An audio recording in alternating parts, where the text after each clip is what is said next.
भाजपा प्रदेश media प्रभारी करण नंदा ने press वार्ता को संबोधित करते हुए कहा कि वित्तीय वर्ष 2025 और 26 का बजट पीएम मोदी के विकासात्मक भारत की नींव है। हमने पिछले 10 सालों में दुनिया का ध्यान भारत की ओर आकर्षित किया है। मोदी का फोकस ज्ञान, गरीबी, युवा, अन्नदाता और नारी शक्ति पर है। इसके साथ ही स्वास्थ्य निर्माण और मेक इन इंडिया, रोजगार और इनोवेशन पर ध्यान केंद्रित है। साथ ही कृषि और निर्यात पर हम काम कर रहे हैं। हमारा उद्देश्य विकसित भारत बनाने पर है। पीएम मोदी के नेतृत्व में इकोनॉमी को गति देंगे। नंदा ने कहा कि यह बजट सरकार के विकास को बढ़ाने, सभी के विकास, मिडिल क्लास की क्षमता को बढ़ाने के लिए समर्पित है। हम इस सदी के 25 साल पूरे करने जा रहे हैं। हमारी विकसित भारत की उम्मीदों ने हमें प्रेरणा दी है। नंदा ने कहा कि अगर हम हिमाचल की बात करें तो केंद्रीय बजट बड़े वर्ग को राहत प्रदान करने वाला है।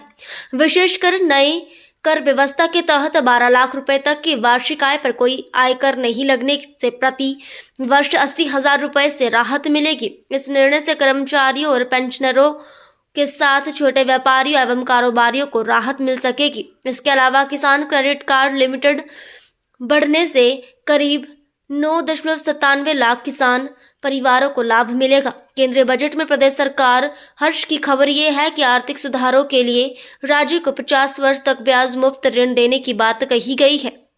बजटीय परिव्यय बढ़ाकर 67 करोड़ रुपए किया गया है। टीडीएस दरों और सीमाओं की संख्या को कम करने तथा उसे तर्कसंगत बनाने का निर्णय भी प्रदेश को राहत देने वाला है। करण नंदा ने कहा कि केंद्र सरकार ने बौद्ध टूरिज्म पर भी फोकस करने की घोषणा से धर्मशाला, कुल्लू, मनाली, लाहौल स्पीति में टूरिज्म को बढ़ावा दिया जा सकता है। अगर केंद्र सरकार की इस योजना के तहत हिमाचल के मुख्य पर्यटन स्थलों को विकसित किया जाए तो निश्चित तौर पर हिमाचल के पर्यटन को लाभ ही होगा। प्रदेश के अब अटल टिंकरिंग लैब वाले स्कूलों की संख्या बढ़ेगी। साथ ही माध्यम स्कूलों में ब्रॉडबैंड कनेक्टिविटी शुरू होगी। बजट में ऐसा प्रावधान किया गया है। उन्होंने कहा कि मेडिकल कॉलेजों की सीटें बढ़ेंगी। कैंसर डे केयर केंद्र खुलने के साथ दवाएं सस्ती। बजट में मेडिकल कॉलेजों की सीटें बढ़ाने की बात कही गई है। आप सभी प्रेस मित्रों का आज की प्रेस वार्ता में स्वागत एवं अभिनंदन। आप इतने छोटे नोटिस पे आए, आपका धन्यवाद। आज इस प्रेस वार्ता में मेरे साथ शिमला मंडल के अध्यक्ष राजीव पंडित जी, प्रदेश में मेरे सहयोगी सह मीडिया प्रभारी सुदीप महाजन जी, हमारे शिमला मंडल से तरुण राणा जी, तरुणपुर जी, हम सब आपका स्वागत एवं अभिनंदन करते हैं। आज का विषय केंद्र बजट रहेगा और जिस प्रकार से हमें पता है कि इकोनॉमिक बजट के बाद जो है हमारा केंद्र बजट जो है वो कल 1 तारीख को आया है और उसमें यह बजट जो है ये ऐतिहासिक है। और जिस प्रकार से प्रधानमंत्री नरेंद्र मोदी जी एवं केंद्र की सरकार विकसित भारत की तरफ काम कर रही है, उसकी नींव है। आप देखेंगे 2025 और 26 का ये बजट, इसमें प्रधानमंत्री जी की सोच की छाप है, जिसमें हमारा फोकस ज्ञान पे रहा था। और ज्ञान जिस प्रकार से आपको पता है कि हम गरीब, युवा, अन्नदाता एवं नारी शक्ति के लिए सकारात्मक रूप से काम करते हैं। पूरा बजट इसी ज्ञान के आसपास का फोकस में रहा और किस प्रकार से युवा शक्ति अपने पैरों पे खड़े हुए और आगे भारत को सुदृढ़ रूप से आगे ले जाए, उसके ऊपर इस बजट का पूरा फोकस रहा।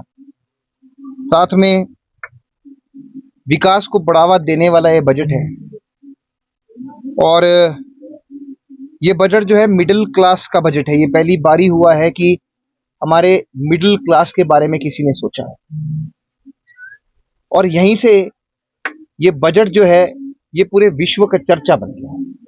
आज से पहले कभी ऐसा नहीं हुआ। आप देखेंगे कि किस प्रकार से केंद्र सरकार ने मिडिल क्लास को राहत प्रदान की है। एक लंबी डिमांड जो है वो मिडिल क्लास की थी, जो पूरी की गई है। और भारतवर्ष में इससे सीधा सीधा 6 करोड़ देशवासियों को लाभ हुआ है, इसकी तादाद कम नहीं होती। आप देखेंगे कि किस प्रकार से जो है वो इनकम टैक्स में स्लैब को बढ़ाया गया और इनकम टैक्स के स्लैब को जो है वो बढ़ाकर 12 लाख रुपए कर दिया गया। 12 लाख में कितनी बचत होती है वो एक आम आदमी से ही पूछें। जब इस स्लैब को 12 लाख बढ़ाया गया तो इसमें हम देखेंगे पहले जो टैक्स था वो भारत में 80,000 रुपए का लगा करता था और अब जो नया टैक्स स्लैब है तो अब शून्य लगेगा। तो सीधा सीधा टैक्स स्लैब परिवर्तन से जहां 5 लाख रुपए की सीमा बढ़ाई गई उसमें सीधा सीधा जो है वो 80,000 का फायदा जो है वो प्रत्येक नागरिक को हो रहा है और इनकी तादाद 6 करोड़ है। 6 करोड़। और हिमाचल प्रदेश में भी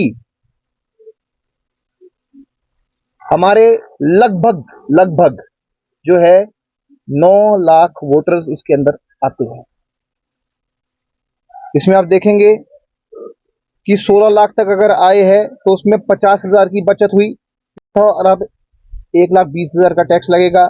20 लाख तक जिनकी आय है, पहले जो है 2,90,000 का टैक्स लगता था, अब 2 लाख का टैक्स लगता है तो 90,000 की बचत होएगी। और 24 और 50 लाख के जिनकी कमाई है उनको 1,10,000 की बचत होएगी। तो इससे निश्चित रूप से एक स्पेंडिंग पावर जो होती है वो भी बढ़ती दिखाई दे रही है और आम नागरिकों के लिए बड़ी राहत है। इसी प्रकार से अगर हम बात करेंगे तो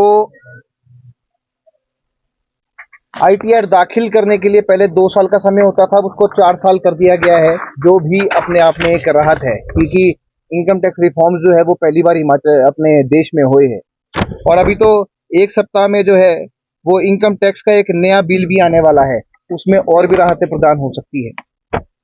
सीनियर सिटीजन की इस बजट के अंदर बल्ले बल्ले होती दिखाई दी है। आप देखेंगे किस प्रकार से जो है पहले जो ब्याज के ऊपर TDS कटता था, पहले 50,000 तक इसकी सीलिंग को रखा गया था, अब इसकी सीलिंग को बढ़ाकर 1 लाख कर दिया गया है। तो सीनियर सिटीजन को इससे फायदा हुआ है, वरिष्ठ नागरिकों को उनका ध्यान भी रखा गया है।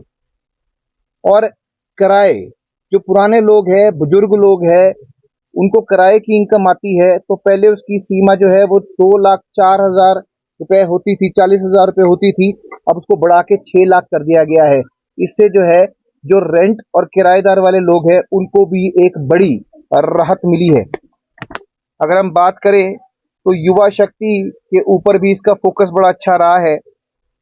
हम एक गिग वर्कर शब्द का नाम निकाला है जिसमें उनका स्वास्थ्य बीमा कराया जाएगा, जो गिग वर्कर्स होते हैं इनको आउटसोर्स भी कहा जा सकता है। और ई श्रम मंच से जो है इनकी पंजीकरण का कार्य भी शुरू हुआ है।